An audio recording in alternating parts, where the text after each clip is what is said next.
Welcome to Lesson 5 for Crossers. Stop that judgment. In this lesson, we're going to teach you how to change the way you see people and their behaviour so you can be less judgmental and more compassionate. The first thing we want you to understand is why you have a tendency to be so judgmental and critical of others. It's a fear problem. And in this case, both fear of failure and fear of loss are in play. You are fear of loss dominant though, and this means you see the world through mistreatment, mistakes, wrongdoing, right and wrong glasses. This means you're just wired to see the world as a threat. Every person on the planet could in fact wrong you, take from you, bother or offend you. They could also hurt others, or the planet itself. And at some level, you're subconsciously programmed to protect yourself and others from harm. Because you feel protective and defensive against harm, you're constantly on the lookout for it. This means you're looking for wrong everywhere. And the way our amazing brains work, we always find what we're looking for. If you look hard enough, you can find wrong, bad, inconsiderate, lazy, irresponsible, ill-informed, clueless and uneducated people everywhere. As a matter of fact, every person on the planet is imperfect and at times shows up wrong. So there are lots of opportunities for you to stand in judgment of others. But what does this tendency to judge others get you? Is it creating the kind of relationships you want? Does it draw people to you or push them away? Do people feel safe with you? And if they don't, do you actually care?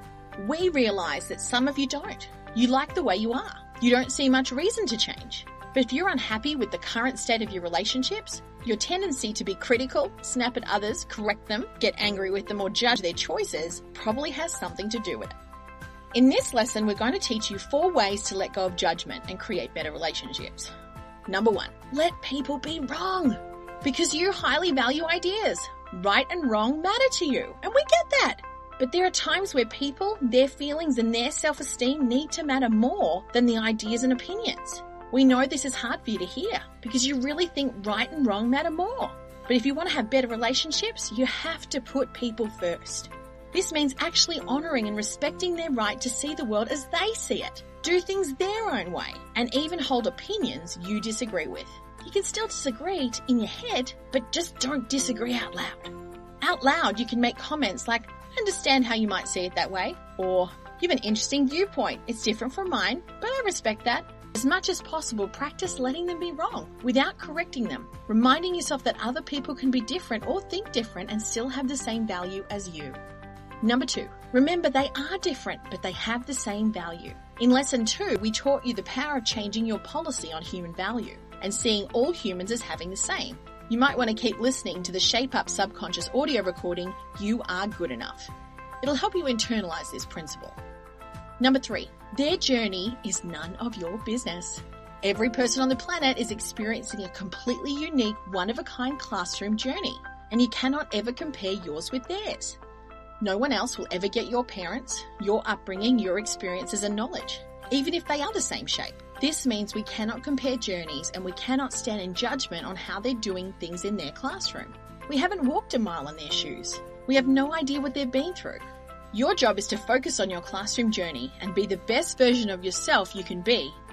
Number 4, every minute you're focused on what's wrong in someone else, you're missing what's wrong and needs to be worked on in yourself. One of the reasons you're critical comes from fear of failure. The more fear you have about not being quite good enough yourself, the greater your tendency to look for wrong in others. If you can find wrong in other people, the government, the police, the city, the church, the neighbours, anything else around you, it takes your focus off the bad in you.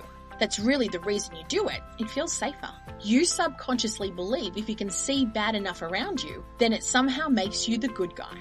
This is why you might like being on your high horse or soapbox about the bad in others. We recommend you watch for this behaviour and recognise that it isn't really making you feel better. Being this negative does not create happiness, and it pushes people away from you. Make a goal to be more positive. Look for the good, not the bad in everything, and take the time to praise, compliment and validate people around you. This will actually make you like yourself better, and it will greatly improve your relationships. You can do this.